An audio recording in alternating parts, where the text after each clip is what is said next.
Master, what is heaven really like? A young disciple asked, breaking the serene silence of the monastery garden. The question hung in the air, carried by the soft breeze that rustled the leaves of the ancient Bodhi tree under which the disciple Saturday, the master, a wise and gentle monk with years etched into the lines of his face, looked up from his meditation. His eyes, filled with a deep and serene wisdom, gazed at the curious faces of his students. He knew that this question was not merely about curiosity, it was about understanding the profound mysteries of life and death, suffering and liberation. Heaven, the master began, his voice calm and soothing, is often thought of as a place of great joy and bliss, where beings live in peace, free from the pains and troubles of the earthly world. It is a realm of immense beauty and pleasure, a reward for those who have lived virtuous lives. But tell me, do you think heaven is the ultimate goal? The disciples exchanged puzzled glances. Another student, a bit older and more reflective, spoke up, "Isn't heaven the place we should all strive to reach, Master? A place where we can be free from suffering forever?" The master smiled gently, sensing the earnestness in his disciple's question. "Ah, but even in heaven, beings are still bound by karma and the cycle of samsara, the cycle of birth, death, and rebirth. The joys of heaven, while great, are not eternal. When the merits of one's virtuous deeds are exhausted, one must leave heaven and be reborn elsewhere. So, is it truly a place of ultimate liberation?" The disciples sat in thoughtful silence, absorbing the master's words. After a moment, a third disciple, who had been listening quietly, asked, "Then, Master, if heaven is not the final destination, what is? Is there a place where we can be free from the cycle of samsara?" The master's eyes twinkled with a hint of a smile. "Yes, there is a place beyond heaven, a realm known as the Pure Land. It is a place of ultimate peace and bliss, created by the compassionate vows of Amitabha Buddha. In the Pure Land, one is free from the distractions and sufferings of the material world and can focus entirely on achieving enlightenment. It is a place where all beings have the opportunity to attain Buddhahood without the cycle of suffering inherent in samsara." The disciples leaned in closer, their interest piqued. "Please, Master, tell us more about this Pure Land," they urged, eager to understand this realm beyond heaven. And so, with a serene smile, the master began to share the teachings of the Pure Land, a place even more wondrous and profound than heaven, where the journey towards enlightenment continues in peace and joy. This was the beginning of a deep exploration into the heart of Buddhist wisdom, where each word the master spoke opened a door to new understanding and a deeper connection to the path of liberation. Have you ever wondered what heaven is like? In many ancient legends, heaven, or the celestial realms, is depicted as a place almost entirely free of troubles, where its inhabitants live in endless bliss. Picture it, a serene landscape where celestial beings, or devas, dwell in unimaginable happiness. They are the luckiest, the happiest beings in existence, untouched by the suffering we face in our daily lives. However, what if I told you that even this blissful heaven is not the ultimate goal for those on a spiritual journey? That's right.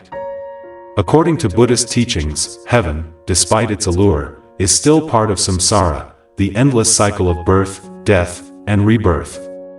Even the devas, these joyful beings, are bound by karma and the inexorable cycle of reincarnation. In the Buddhist worldview, there exists a realm far superior to heaven, the Pure Land of Amitabha Buddha.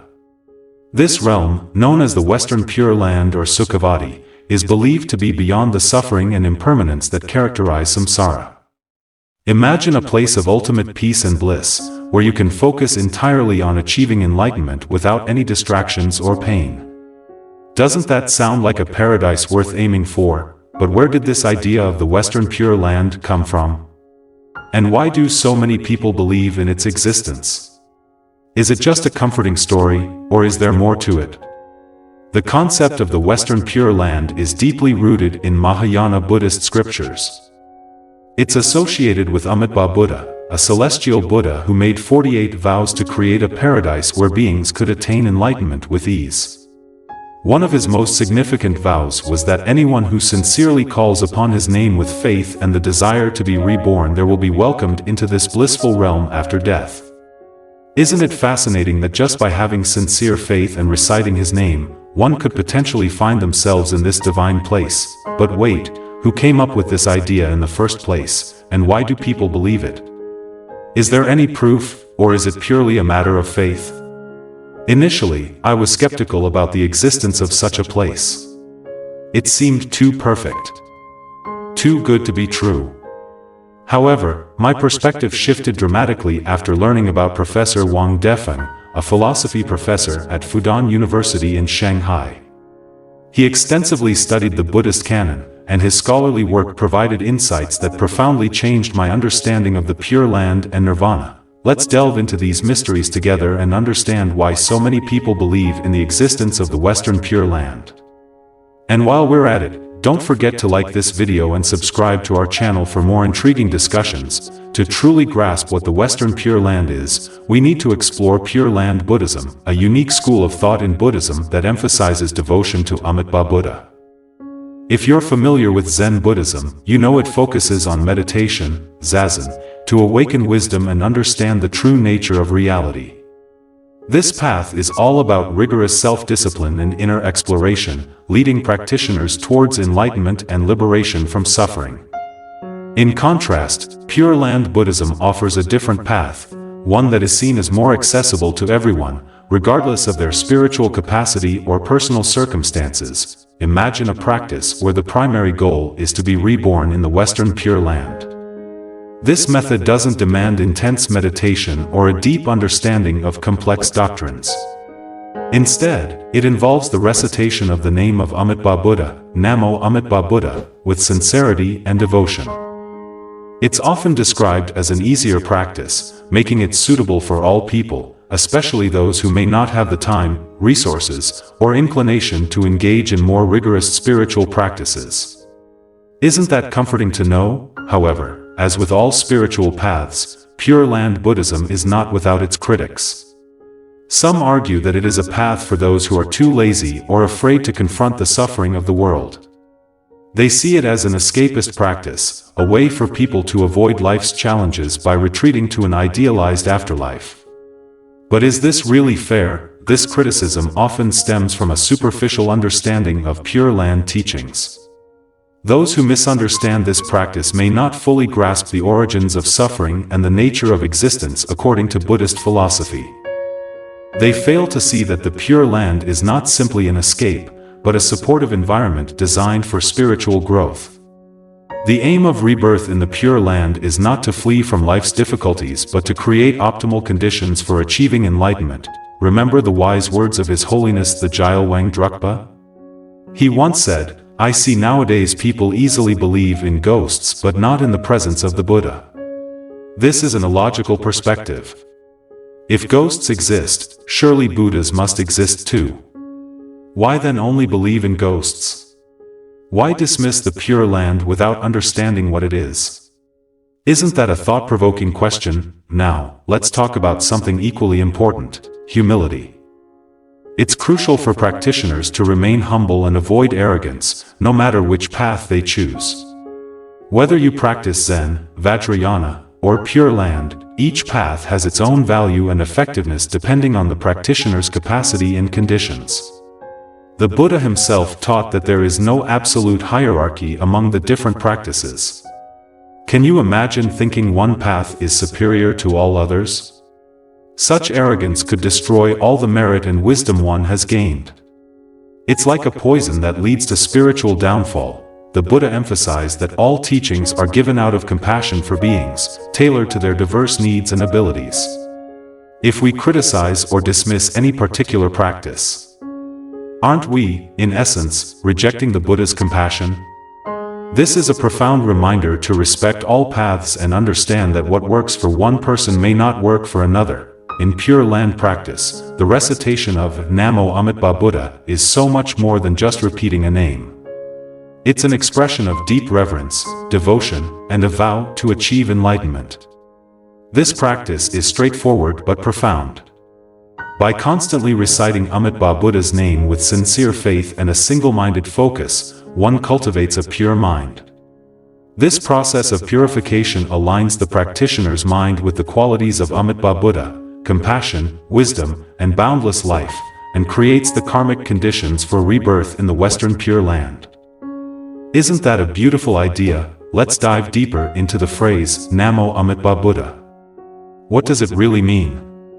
This simple phrase contains profound meanings and teachings, reverence and worship. It's about acknowledging the greatness of the Buddha and expressing deep respect, seeking refuge. This symbolizes taking refuge in the Buddha's compassion and wisdom, aspiration for salvation. It's a call for liberation from suffering and the endless cycle of samsara, recognition of the selfless state. The word means without or non-dash, in Sanskrit, signifying a state of no self and detachment. From the ego, infinite light and life, Amitabha translates to infinite light and infinite life, indicating boundless wisdom and endless existence. The enlightened one, Buddha, means the awakened one, someone who has achieved complete enlightenment and is capable of guiding sentient beings out of suffering. So, chanting Namo Amitabha Buddha isn't just a ritualistic recitation. It's a profound spiritual practice that aligns the practitioner's mind with the ultimate reality. Doesn't that give you chills? Now, let's learn more about Amitabha Buddha. He is one of the most revered figures in Mahayana Buddhism. His name, meaning infinite life and infinite light, symbolizes eternal life and boundless wisdom. According to Mahayana scriptures, Amitabha was once a king named Dharmakara who renounced his throne to become a monk. Inspired by the teachings of the Buddha Lokasvaraja, Dharmakara made 48 great vows to create a land of ultimate bliss where beings could easily attain enlightenment. One of his most famous vows states that anyone who sincerely wishes to be reborn in this pure land and recites his name with faith will be reborn there. After fulfilling these vows, Dharmakara attained Buddhahood as Amitabha, and his pure land, Sukhavati, became a realm where beings can pursue enlightenment without the suffering and distractions of the material world. Isn't it remarkable that such a place exists? The Western Pure Land is depicted in the sutras as a magnificent and wondrous place, a land of bliss where the ground is made of gold, and everything is adorned with precious gems. It is filled with beautiful lotus flowers and melodious music that constantly plays in the air, contributing to an environment of peace and tranquility. The Pure Land is a place where suffering is absent, and beings enjoy perfect happiness, free from the cycle of birth and death. Can you imagine such a place? But let's not get carried away thinking the Pure Land is just about indulgence.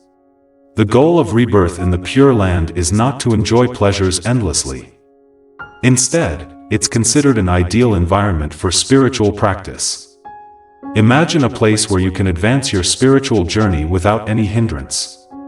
The inhabitants of the Pure Land, guided by Amitabha Buddha and the Bodhisattvas, focus solely on advancing their spiritual practices to achieve Buddhahood. Think of the Pure Land as a middle ground for beings who have not yet achieved enlightenment but have the aspiration and potential to do so. The environment of the Pure Land ensures that practitioners do not regress in their spiritual journey but continue progressing towards ultimate liberation.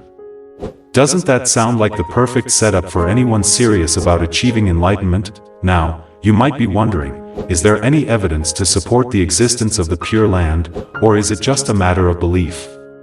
Belief in the Pure Land is rooted in the teachings of karma, rebirth, and the nature of reality as explained by the Buddha.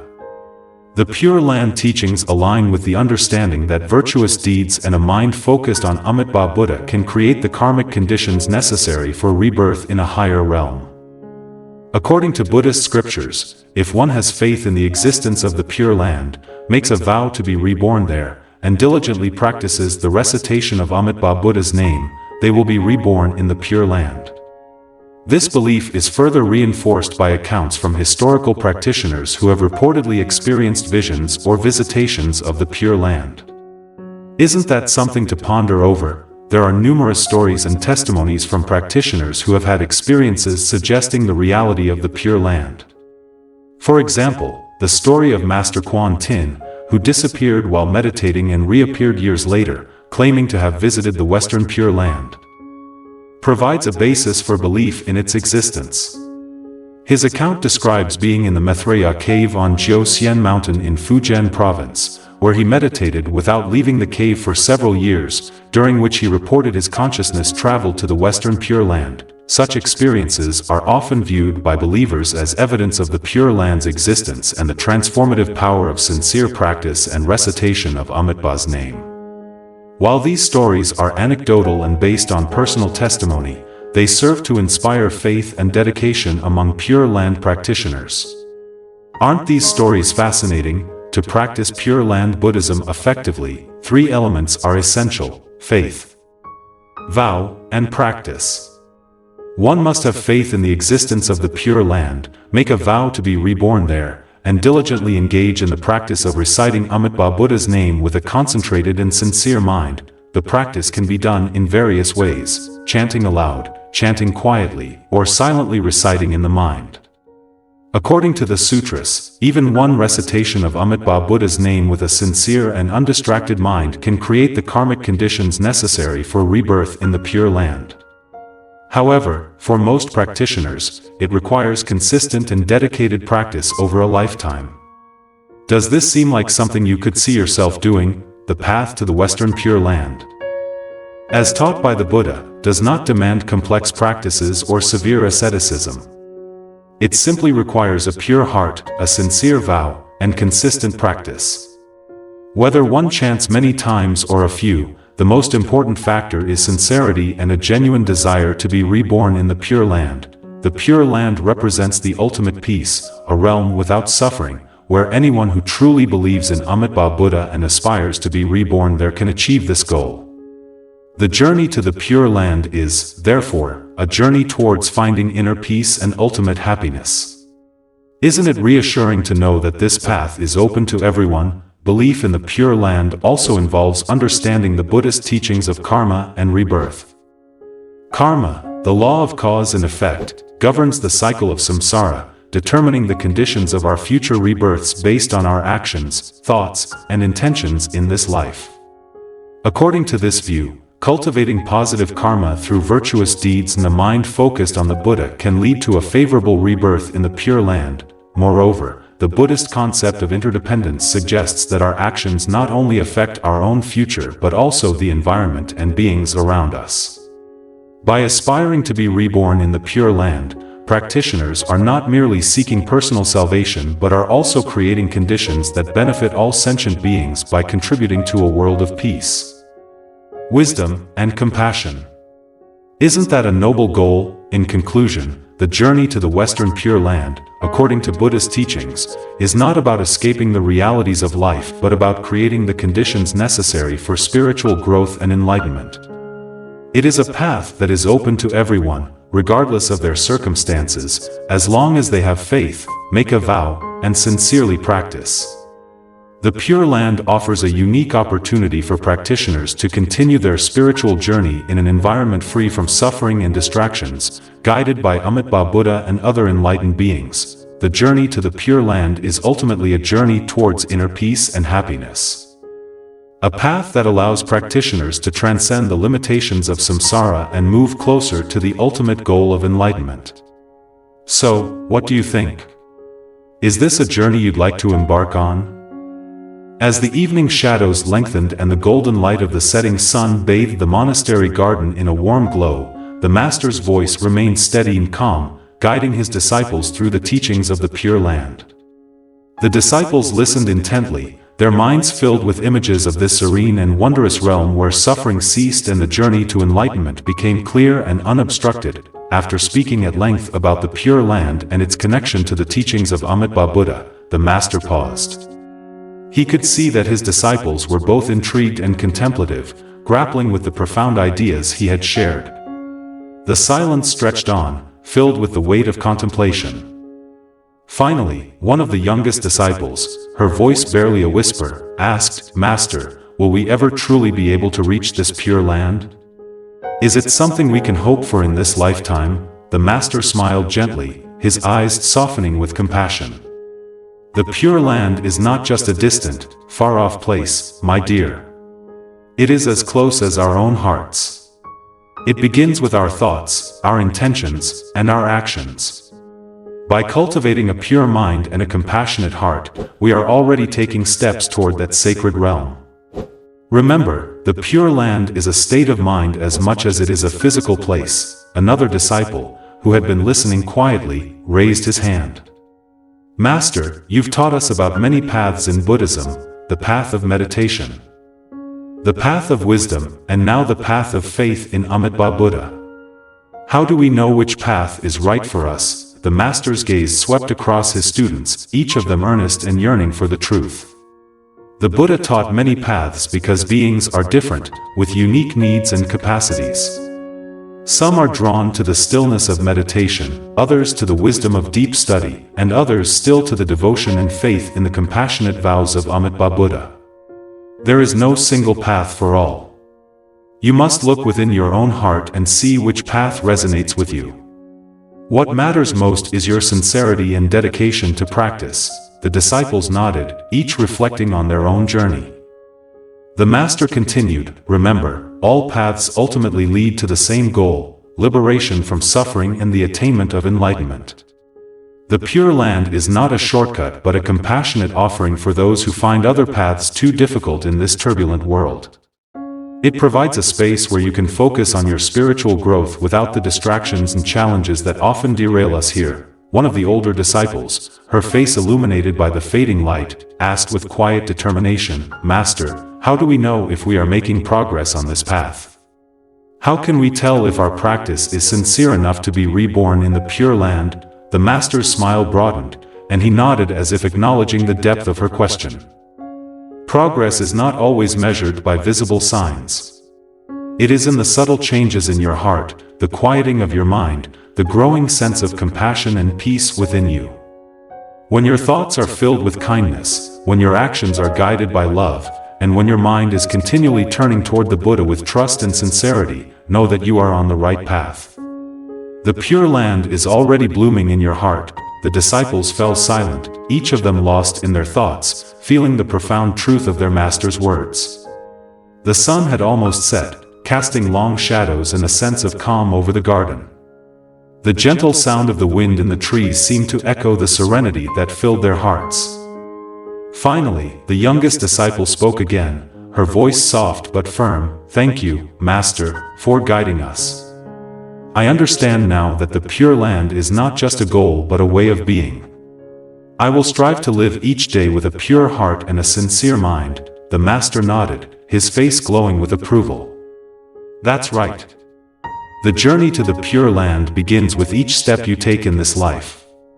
Live with compassion, practice with sincerity, and trust in the vows of Amitabha Buddha. The path will unfold before you, step by step. As the disciples bowed in gratitude, the Master gently rose from his seat under the Bodhi tree. Come, he said, gesturing for them to follow, let us walk together in mindfulness. Cherishing each step as we move closer to the Pure Land in our hearts and in our actions. And so, in the fading light of day, the Master and his disciples walked together in silence, each step a meditation, each breath a prayer, moving forward on the path to enlightenment and the peace of the Pure Land.